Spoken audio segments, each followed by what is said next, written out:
so important, and I think most people forget that, and they just do it because they think they can make some money, and that always ends in tears.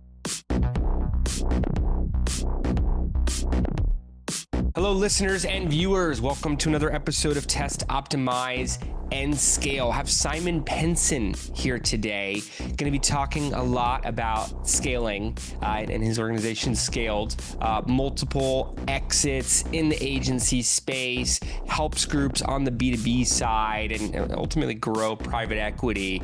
So a lot of different things in common here, and you're going to hear the exact formula Simon used to grow and exit his organizations. Simon, thanks for taking the time to join us here on the podcast. No, thank you for having me. I'm looking forward to the conversation. Excellent. And you're over in London, we're in Los Angeles. Where did your career start? Where did the journey begin to get you to where you are today? That's a good starting question. And yeah, we are. It's the miracles of technology that, it's the end of my day and the beginning of yours, right? So hopefully the lighting's all right. But so good question. I was lucky because I was born into the working world in the late 90s. So obviously there's only so much you can do about becoming sort of 18, working age in the late 90s. That has to be down to luck and birth, right? But I came into the working world as the internet was just becoming a thing. And so I've kind of lived my whole professional life through the evolution of that, which has been, helpful, challenging at times, created lots of opportunity, so I've definitely been in the right place in the right time from that perspective. But actually, originally, I was a journalist. So I trained as a journalist, obviously went to school, did the normal stuff, trained as a journalist, always had a passion for words and writing, and had done some work experience around that, and then actually went to work for a series of newspaper groups. So this was obviously because very late 90s, the internet was certainly not a commercial thing. Print media was still where the opportunity was. And so went into that space. But equally, I started in the evenings kind of working out that this internet thing was interesting, and started playing around with, really early versions of websites, built in Dreamweaver and Joomla and, all of these things that have long been forgotten. And sort of did that started that process in the late 90s. And by sort of 2007, though that experiment had become a full-time job. So I left 10 years of corporate journalism behind because I built a small group of content affiliate sites, as we would now know them. Mm-hmm. About niche subjects, everything from kitchens to divorce to all sorts of different spaces, cosmetic surgery, and those sites became a business that paid the bills, left the corporate world behind, ran those businesses full time for about 18 months, and then ended up that group of sites was acquired. It wasn't a big exit, but I guess you claim them all, don't you? And then what that had taught me, though, most importantly, is how to build audience online at the time. And this is 2008, 2009. So you have to picture the position that the internet still even then looked different. Facebook was around, but it wasn't a commercial behemoth that it is now. So social was just coming in. Websites were still relatively straightforward. People weren't really investing in digital. They were doing stuff, but they weren't taking it seriously. So really different place. But because of where I'd come from in content, my view was that, that had to have a big part in the rest of, its evolution. And so launched what ultimately started life as a content marketing agency as we would know it. And grew really slowly, started that in 2009, grew really slowly to begin with because we were having to do a lot of education and thought leadership in the market. And educating and taking people along the journey as to why they should invest. But then obviously over time, the market crept up to us and then caught up with us. And then we started growing really quickly. And, long story short, we sold to Interpublic, one of the big advertising kind of marketing holdcos, in 2016. And we had a long earn out. We grew really significantly through that process. Last year of that earn out was 2020. And so 2020 year, we ended up and I don't know to be exact, but somewhere between 250 and 300 people, kind of headcount business. So really kind of solid, very much a scale business. And then sort of concurrently to that, I'd started angel investing because I'd started to see some money from building that business, started angel investing into tech and the SaaS, because back in 2015, that to me felt like the next iteration of the internet. So a little bit like websites did in the late 90s. And for me, the best way of learning about it was to sort of, really throw myself into that world, that ecosystem, and start investing in it. And I think through doing that, I realized pretty quickly that, founders of those type of businesses are often brilliant product people, brilliant engineers, but haven't necessarily run or scaled a business before. And this kind of realization was a big aha moment for me, because I realized that actually throwing money at these type of businesses, yes, it's helpful to a degree, but in the end, it becomes as much of a problem as it does a solution, because you raise the money, what do you do with it? And there's a lot of wastage and all that kind of stuff. They fall down the same holes as, I did, and all that kind of stuff. So I started smoothing that path out. And long story short, I met 3 other people that kind of shared the same worldview, and started investing money together. And in 2018, we formed an early stage VC fund in the UK that invests in sort of, like pre-seed, basically, with the view that, we would, would not just invest money, but we would, as all of us great, very experienced entrepreneurs, would then really help these businesses grow. And so that was really the reason I mentioned that as much as anything, is because when I left the agency business behind, really threw myself into that process of helping and supporting those founders. And it did a couple of things for me. One, it was like really validating for the lessons that I'd learned myself. So well, actually, you've got this problem. It's not such a problem, because actually I came across this at this stage, and this is what we did, and this is what happened. Mm-hmm. Of course, you start layering that up, and you see more and more people experiences the same things, and you learn quite quickly, how to solve that problem much more easily for them, so they don't fall down those holes. And because I was doing that, I really, really enjoyed it, and it became very much a purpose-based thing, which is important once you've exited and you've had a good exit, to find purpose quickly. And I really found helping those people, right? And that's what I've been doing ever since, really, in various guises. So that kind of, brings us up to present day. Love it. So you get involved in digital, late 90s, wild, wild west. People are doing it, but not exactly doing it, taking it seriously. You're a content creator, as we would say today. You're a journalist and working for newspapers, or I guess print at that point, and then getting into digital, and then see a path of, hey, instead of just writing the content, I could use it to directly sell product, get involved in various industries as an affiliate, have an exit there. You then create a content agency because you see the impact content can have. Grow it, sell it, 2016, stay on board till 2020, or 250, 300 different team members at that point, and say, hey, I'm going to start angel investing. I'm going to reinvest some of this capital and around an ecosystem that I know. And as you get involved there, you're saying, hey, I'm able to help founders directly. Same holes. Let me give you a smoother path. I could see what's going to happen down the road here, and then meet others who want to get involved in this. You guys create a fund, you have more capital to put in, but it sounds like it's the actual guidance that's making the difference, and somewhere for you to have purpose. Yeah, that's a perfect summary, much better than I explained it, and much shorter. So I'll remember that version next time. just like to paraphrase, make sure I'm getting it correctly, and working with founders, that's something we have in common. It's a passion of mine as well. I don't have the exits. You're probably able to see things from 7 different angles that I may not even be, aware of. My focus is on the marketing. What are you looking for when you're speaking to a founder? What stage company are you typically getting involved with? And where do you find you can be of the most impact for them?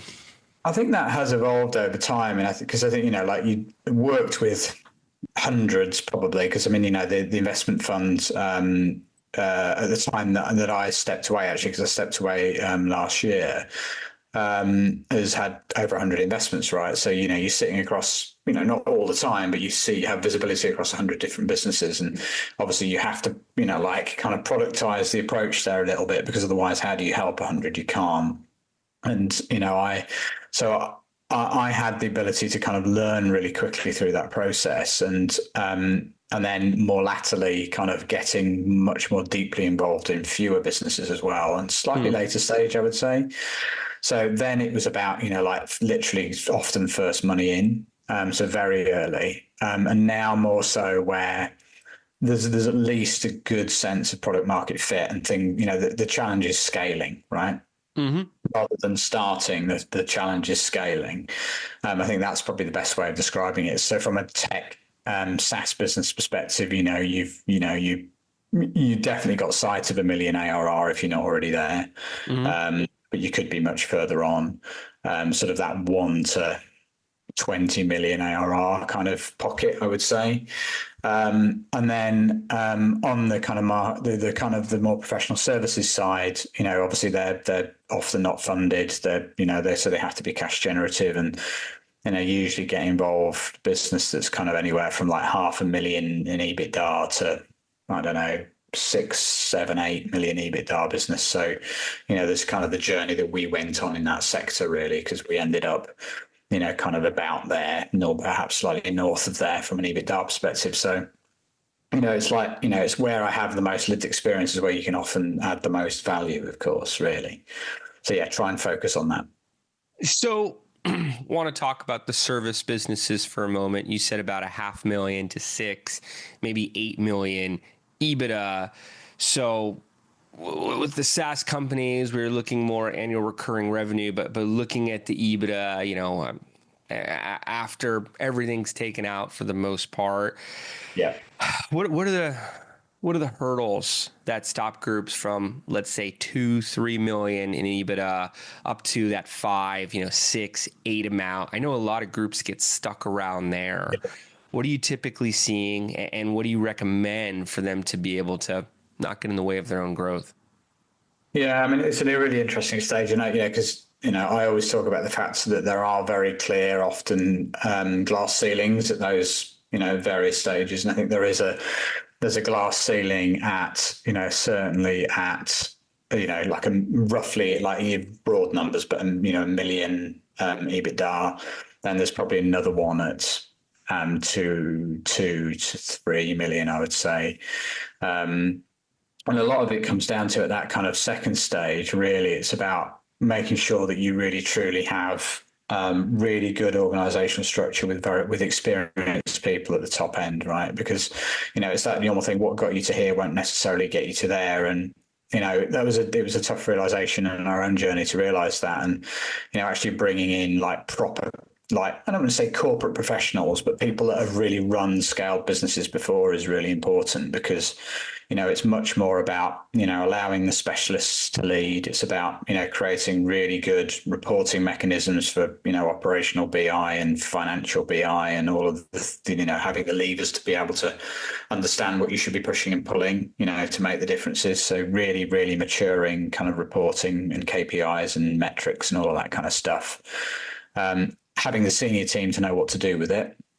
And I always talk about 3 generals. So, in service-based businesses. So, obviously having your CEO, but then having a COO or, commercial director, operations director or whatever. So somebody on operations, somebody on sales, and then somebody in finance at that level. I think it's really important to have really good people in those 3 seats around the CEO. So I often do a lot of people work around that, and obviously then the organizational structure and design stuff that comes from that, and how they cascade down responsibility and accountability. And then the other part of it is then really about maturing kind of sales and marketing function and making sure that scales with the organization, because obviously by that point you've got a lot of mouths to feed. Keeps you awake at night, that's for sure. Oh, yeah. And so you need a really robust process for driving new leads and opportunity. What worked for you? I'm an agency owner. you had at the end, 2020, about 10 times the amount of employees that we do. Yeah. We have an effective model. It works for our industry, have real talent. I know you emphasize people, and even talking about bringing in more experienced people. What made the difference from you? How were you able to get from, 25, 50 employees up to these larger amounts? What made you stand out from other agencies out there? There's thousands and going after the same clients in some cases. What allowed you guys to have leaps and bounds and take on more of a market share in the space that you were transacting in? Yeah. It's a really good question. And I think about this a lot because you're right. It is increasingly the agency space is ultra competitive. As they say, that, an agency is the easiest business to start and the hardest to scale for that reason, because there are very few barriers to entry. And, like, how do you differentiate? There was undoubtedly, in our case, some luck because, we were in the right place at the right time, i.e. I knew about content. I felt that looked important to the internet, but nobody was doing it. So that was luck in as well as judgment.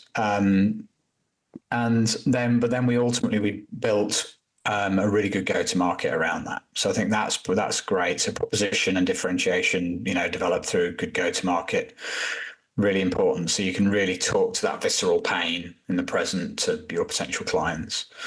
And tell that narrative and believe it, and have a really good culture. So then build really good culture behind it, so people early on understand that you're truly mission led and what that mission is, and you're talking about it really consistently. So you create a pool of evangelists that really want to go with you, and they're going to work harder than they probably should, or they're being paid to work to drive you initially, because it just requires blood, sweat, and tears to begin with. Then it was about really establishing brand, and we did that through thought leadership. So like proving that we were good at what we did and told everybody about it everywhere that we possibly could. And then, once you get to that kind of stage, you develop some kind of brand. I mean, actually, funnily enough, you can't read it on the wall behind me, but this was up in our old office and has since kind of come back into my home office, in that it kind of talks about how you build a really valuable business as you kind of become the best in the world at doing one thing, which is exactly what we did. Then over time you build some brand. You have brand effect. You have a little bit some scale effect, because obviously the bigger you get, the more right you have to win bigger things, and that becomes self-fulfilling. Technology advantages, et cetera, et cetera, et cetera. And they basically, over time, then that allows you to widen the aperture of what you did, which is what we did. So once you become the best in the world at one thing, and those things start to take effect, and you have a bit of a network effect, then actually we started then broadening our service offering. And that's the bit that really made the difference between, going back to that, how do you get from 2 million EBITDA to wherever? It's really about having more stuff to sell, and then having a really good client service function to be able to sell it at scale. And that actually, interestingly, was probably one of the hardest things that we did. We had some very dark days scratching our heads around that, and had to kind of make our almost our entire kind of CS function redundant on a couple of different occasions, because we got it wrong, which is an awful thing to do, because you're dealing with people's lives, aren't you? But making sure that there was a real kind of commercial edge to that team was really important, and that they were looking kind of consultatively at how to solve client problems and sell them more things. It's really stood out to me in our conversations when you talk about client services, cross-selling, as you're widening your products. I could tell you, working with a lot of groups on investment crowd funds, they're shorter term initiatives. And the idea of being able to work with groups for longer engagements, renewing partnerships, and being able to have that go on for several years, or let's call it 6 months to multiple years, versus a few months to a year, can make all the difference towards growth and scaling. And like you mentioned, that it was difficult to put into place, but once it worked, and made all the difference for you. Yeah, that's right. It's really difficult, but in the end, it gets you there. Because, actually, if you look at it pretty logically and objectively, if you've got more things to sell, you can generally sell more things to them. And therefore, the average kind of, lifetime value of a client goes up. And, as long as your churn rate's not too bad on the other side, your attrition rate's not too bad, depending on the parlance that you're using, then you keep adding them slowly here and then upselling them here. It lifts the whole boat, doesn't it? When I look at the success rates of startups, and I understand you work with companies that are further along, they have aspects of their model that are proven. But when I look at the success rates of startups, they're not good. The amount of companies that survive a year, the ones that make it through 5 years, you're talking about the different hurdles in terms of ARR, in terms of EBITDA that they have to get past. And I know it's not 100% success rate, not speaking to your projects, but just looking across all the groups that are trying to go down that path. Yeah. How are you effective at this? How do you identify which groups you want to work with? Are there any different attributes of founders or of, C-suite teams that are able to be the ones that make it through? I know there's a lot of information out there that, founders can download and put into their own activities. I know there's a lot of consultants out there. What's made your approach so effective? And I ask because I know it's very difficult. And in my experience, again, I don't know all the groups in London, but in my experience, it's not 100%. What has made your work so productive? Yeah, it's a good observation and a good question. And I think what I've come to realize, and it's taken me some time, even though I have it, is the fact that lived experience is the most valuable commodity there is, I think. And I think that's true of life as much as it is true about business, right? I think and I've always realized that to a degree. I was always the person, I think, that realized that actually, the old lady or the old man in the corner was probably the most interesting person to speak to, because they have wisdom, right? They've been there, they've seen it. And actually, most stuff is not new. It's been seen before. And that's true of politics or history or whatever. And it is true about business. And I was very fortunate to have a really, really good mentor who became a non-exec for us through our business thing. So I kind of had that reflected back at me as well through our journey. And by the way, I had no doubt that we'd never have got as far as we did without having that external validation and that external support. Because again, they had the lived experience to prevent us from falling over and to give us the confidence and the accountability and all that sort of stuff. So yeah, that's probably another reason why I'm so passionate about it. And then I think it's the utilization of that combination of listening, so 2 ears and 1 mouth, to the actual realities of that specific business, because every business is slightly different. I'm a great non-believer in this kind of productized approach to consulting, where people go, well, you can follow our TYX thing that takes you on a 20-step plan and all that kind of stuff.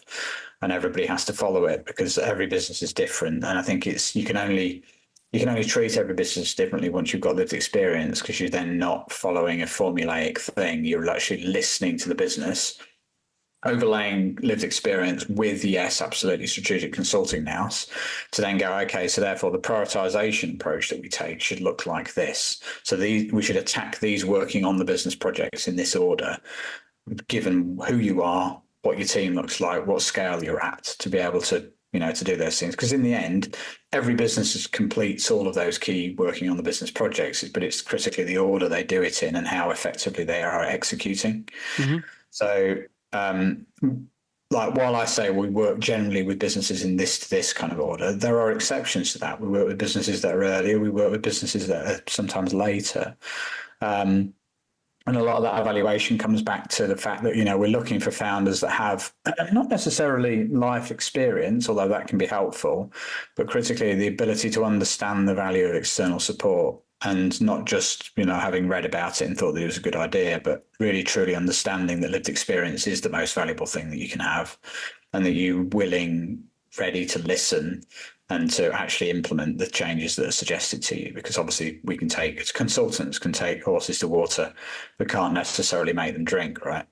So the ability to execute and listen to advice, I think, is really key. And then, we also like market segment and, quality of product and all of those things are important because, we can't affect that. That's the business that you have. And equally, I'm a finite resource, right? I hopefully explain that I'm doing it for, the reasons of purpose and mission, really, to kind of take a little bit more of that pain away rather than having to do it. And so try and really be careful about who we try and help, really honestly, because we want to affect real change. And so if you're in a market that we're like, this is going to be really hard, it's hugely competitive, or it's on the decline, and from a macro perspective, then, we'll be really honest and say we're probably not the right partners for you. But, where we see that you're in a growing market, great total addressable market size, perhaps you look like a great founder, there's defensibility here, all the kind of really good important tick boxes, then, that's where we kind of really like to jump in. Makes sense. Can agree with many of those statements. I couldn't agree with it more. I like to say expertise, you're able to see things before they happen. Yeah, that's true. That's exactly it. You can almost feel it. Hey, you're probably going to start encountering these issues. And even if you don't, at least we're making these preparations so you have a stronger, likelihood of hitting the next milestones and quicker at that. I like how you guys determine the right different verticals to play in and how you're looking at the founder, how you're looking at the processes. That makes perfect sense and must be a lot of fun, looking at growth stage companies and determining which ones you're going to add your resources to and take to the next levels. Yeah, and look, we definitely not got it right all the time. That's for sure. I mean, early on, I've backed, physically with my own money as well as my own time. I've backed, plenty of failures as well. But that's, how do you learn? You have to learn from. That's the process that you learn from, isn't it? You don't really learn from the successes, as the cliche goes. So, yeah, definitely not got it right all the time. But that's there are some painful stories there as well. Sure.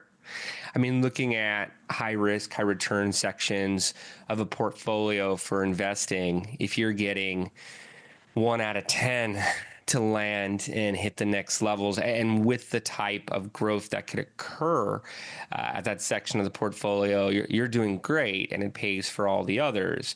So if you guys have 1 out of 3, and just throwing random numbers out there, you're still, light years ahead of what other investors are seeing. If it's even greater than that, hey, you're leaving the competition behind there. And what I say when I'm working with, let's say, a startup and on a capital raise and using digital marketing, I want to give them the best shot at success they can get. I want to bring historical equity crowdfunding investors to the deal. I want to use similar types of content, formulas, content calendars to be able to engage those audiences to higher conversion rates.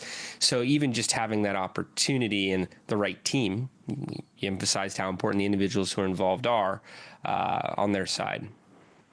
Yeah, I think you're right, and you're going to see them at a really early stage, aren't you? When they're looking at those kind of funding avenues, and interestingly, I think that what you're doing is smart from a couple of perspectives, actually. Because one, I think from an observational perspective, if I look at the agency space, the one thing that I think has happened over the last couple of years is that the specialists are winning. Yes. So, whereas even when we built our agency business, specialism meant, you did PPC, paid search, whatever. Now it's really as much about actually, yes, you do PPC, paid search, but you do it for a very specific sector as well. Mm-hmm. So that go-to-market approach, the people that are doing that are definitely winning because they cut through their message, their narrative cuts through to the visceral specific pain.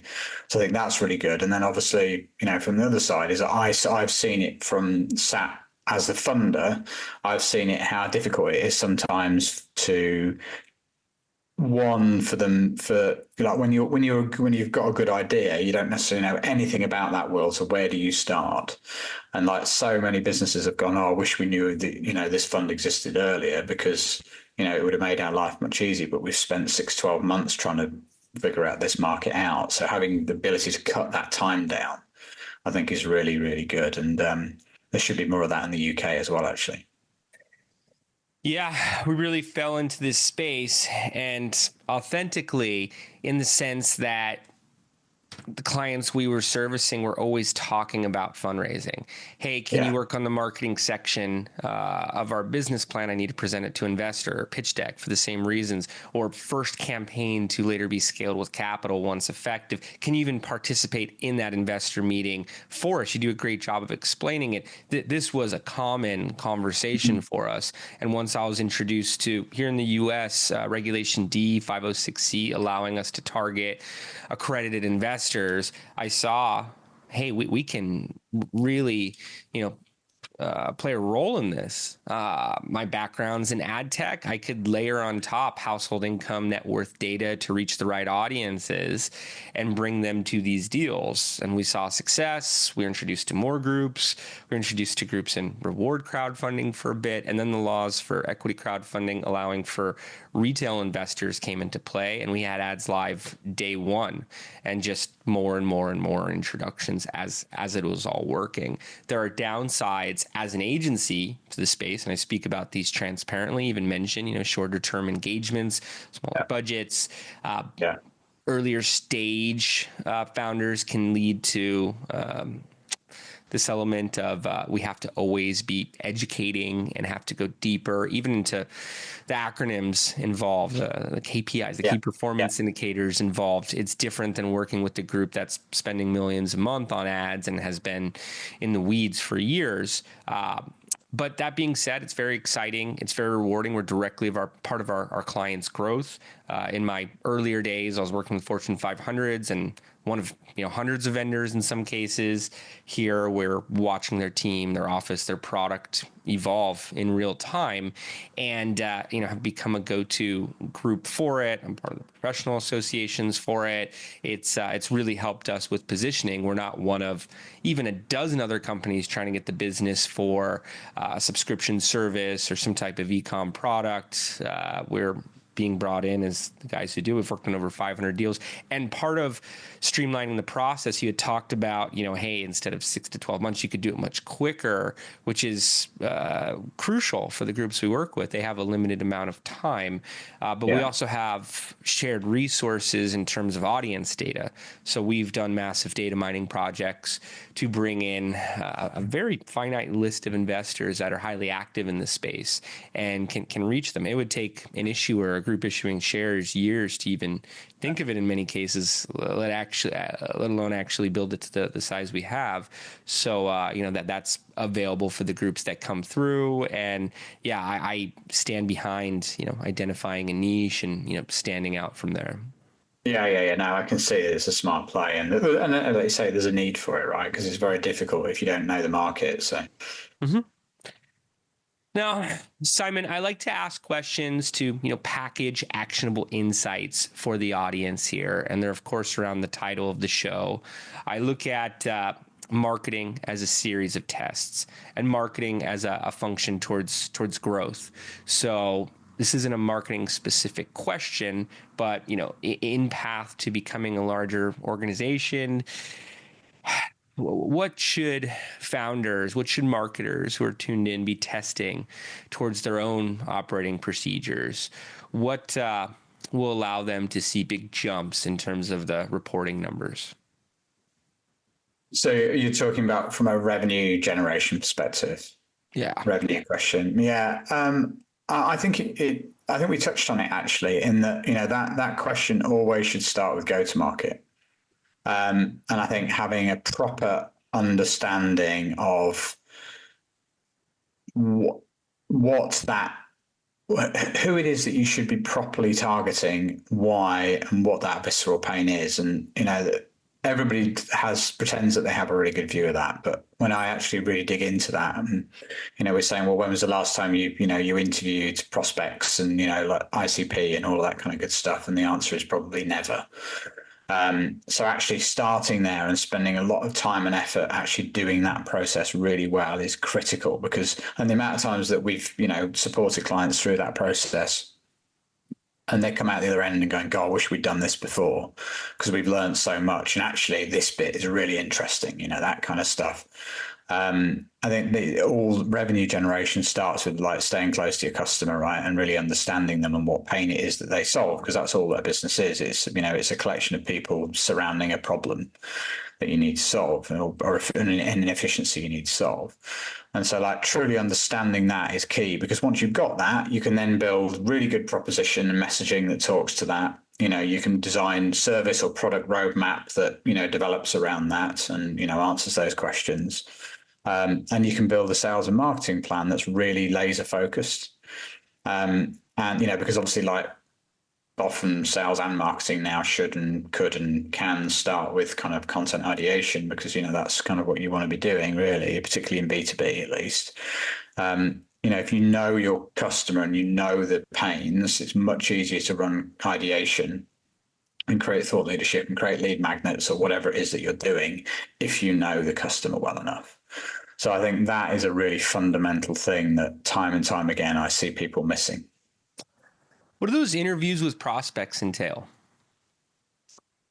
It's very structured. So, I mean, we've developed a kind of an ICP interview template over the years, but what you're trying to do is answer a series of questions with those kind of ideal customer profiles. So that they can be existing clients or customers, but they can and should also be like, if in an ideal world, who would our perfect customer or our perfect client be? What do they look like? And then going out to them, and you can incentivize them to spend some time, because, you probably want 45 minutes with them, by saying things like, go and, we'll put £50 or $50 towards a charity of your choice if you want to, if you'll do this for us. And it's spending 45 minutes asking them questions around, what it is that they do, who they work with at the moment, what the priorities are for the business, a long series of questions where you're asking and then listening and recording. And often the greatest value is the stuff that's said in between the questions almost, because what you're trying to do is elicit a really open conversation around their market and their experience of the market and their experience of their day to day. And then you're trying to look for those really interesting, we really struggle to do this, or at the moment we really want to do this and we don't know how. That kind of thing. That's what you're looking for. I love that. And it's something we don't do. I'm going to be sharing that note with the team for sure. What about optimization? So let's say, GDM's put together ICP, you've done some interviews, what you've implemented is working or it's not working. How do you optimize from there? How do you improve it? I like to focus the question more on the scenario where it's not working, but even when it is, you still want to, polish it up before really taking it to the next levels of scale. What has been your vision, your perspective in terms of how to optimize? Yeah, I mean, a lot of that comes back to, how good your measurement is, right? I think because you need to create the ability to create that feedback loop. And earlier today I was talking to a digital product business, and talking about the importance of doing things like getting your customer success team, or your AEs or whatever it is, to actually be part of the product conversations, because they're the people talking most regularly to the customer and or the client. Same with client services if you're an agency or a service business. And so they understand what they're struggling with the most. And so they often have the most visceral, clean understanding of real time what the problem is. And so getting them into that feedback loop, obviously measuring all of your KPIs and all that kind of stuff to go, so if you're a product business, how much time are they using it? How often they're using it? All the kind of key things. And looking to optimize those things and say, how do we get them to do more and less? And, is there an efficiency in that? Is it quality time, or is the reason why that time in product has gone up is because they're struggling with something. Your people that you're talking to, your customers, will know that qualitative information. So then hooking them into that kind of cyclical process of going, right, okay, so how do we improve product or service? Okay, or an innovation. Great. What are the customers saying? Well, obviously we've done ICP interviews over here. What are customers saying on a real-time basis? How do we prioritize how we improve that service or product, and just continually going around that circle and making sure that's consistent. Consistent, almost never ending. And I find the groups that are the most effective at optimizing have the most consistent, dependable growth. I've watched organizations that you said getting lucky earlier, but let's say getting lucky with, a layer one, version one product offering, and then did not have the ability to really evolve with the space or even later stages of growth. So the better you are at optimizing, the better you're going to be at. Yeah, and you're results. You're only ever as good as your data, aren't you? And I think, attribution continues to be a problem. It's been a problem for, the entirety of the time that I've been in digital, right? So you're always fighting that battle, and increasingly, CRM data is becoming an important part of that as well, and how you enrich that and all that kind of stuff. There's always something to do. I like how you pointed that out. I remember after the iOS 14.5 updates in 2022, groups saying, oh, you can't track anything on digital now, at least with iOS, mobile iPhone users becoming a lot more of a gray audience, not being able to see as much of what was occurring. And I said, it was never perfect. I remember, upper funnel metrics being reported in mobile advertising in the early days of mobile. There's always been holes, and there's storytelling that's an aspect of it, and it all comes down to what changes can you make that are going to produce better results next week. And when you're able to measure the optimizations in that fashion, you're basing it on actual tangibles, like you said, the right measurements. It makes all the difference. Yeah, it really does. And I think that's why that sort of first party data and, CRM and all of those kind of good things are becoming front and center, aren't they? Because it gives you a bit of that. Now, scale. It's one of my favorite words. Maybe that's how, we have our synergy and First Connected. It's what everyone wants to know, sometimes to a fault, but how do you scale?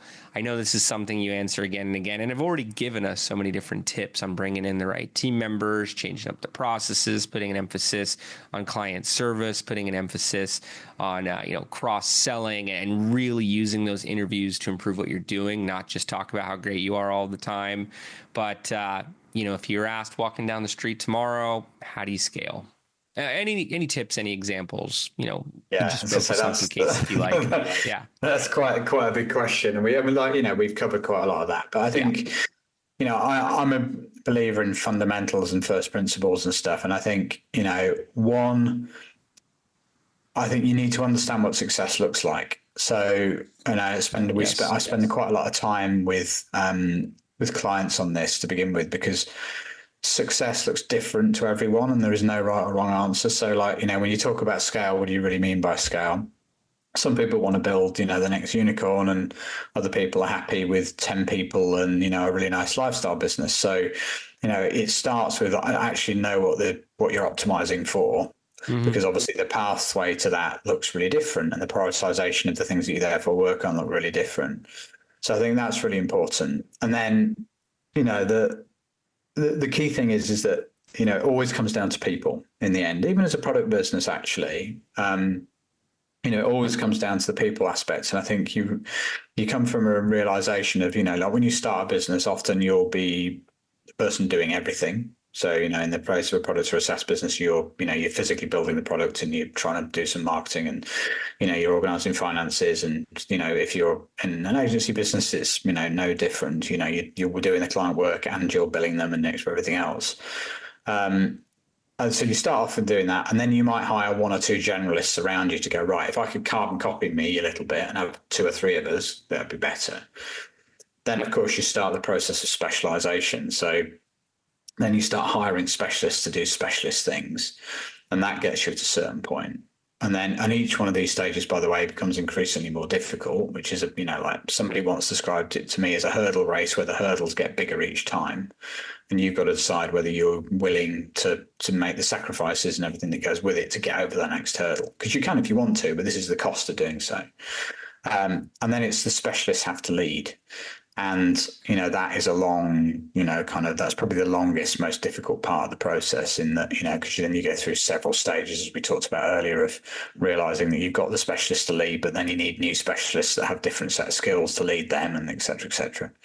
So, I would say think about first and foremost, like, what is it that you want? I think, and really make sure you understand that and get it, and make sure that it's backed by a really clear why, a belief system, because that means that you'll keep going for long enough, because it's a very difficult process. Keep going for long enough to do it. So, from a first principles perspective, I think that's a really good place to start. That why, it's really going to matter on those tough days, tough weeks, tough months, and reminding yourself and having the vision of where it's going, like you said, what does success look like, and just being committed with grit, no matter what, hitting those levels. Yeah. It's so important. And I think most people forget that, and they just do it because they think they can make some money. And that always ends in tears. You have to believe in it. Like the reason why I'm doing this now is because, so if I can get up every day and I can make that trip, that process just a little bit easier for somebody, and take a little bit of that pain away, then I've had a good day. And that stays with you irrespective of what happens around you. And that's a belief system that, I have. So, that is strong enough to, can allow you to do it consistently for not weeks, not months, but years. Well, there it is. Simon, you've done this successfully, more than most people ever have, ever will. For you to come on the podcast and share what you've seen work, the commonalities, I almost feel like, this is what the path looks like for you discussion for me, where you've done this, you've grown agencies, you've been able to now focus and find your purpose, and even hearing that, hey, this is my why, this is why I get up in the morning, this is why I love it, this is why I do it, this is why it's fulfilling. It's somewhere, it's a path I would like to go down. So I feel like I'm getting the framework here, even just in this discussion. I want to thank you for coming on and taking the time to do this and share your wisdom. No, thank you. Really, really enjoyed it. And as I said, I do it because, as I'm reflecting to you, I had it reflected to me and with an advisor, and, I know the value of it. So as I said, if a little bit of this helps someone, then it's been a good day. So no, thank you. Well, you're wrapping up your day in London. You've helped me, so I hope that adds to your evening there. But I want to give you the opportunity to add anything else. Any final notes you want to leave the audience with, and where can they go to learn more? Sure. Well, look, as I said, I do this because, I'm passionate about it. So, and I have lots of conversations with people just to try and help. So if anybody, out there kind of has a specific question, find me on LinkedIn, Simon Penson, Penson, as you can see on the screen, Simon at scaled.co.uk as well. They're probably the two easiest ways to reach me. And, I'm always happy to try and help. So hopefully that's helpful. And highly recommend that you do take Simon up on that offer. Simon, thanks again. This has been great. I've really enjoyed the discussion. Appreciate you making the time to do this. Amazing. Thank you for organizing. And thank you, everybody. Appreciate you tuning in. We'll see you next time. Take care.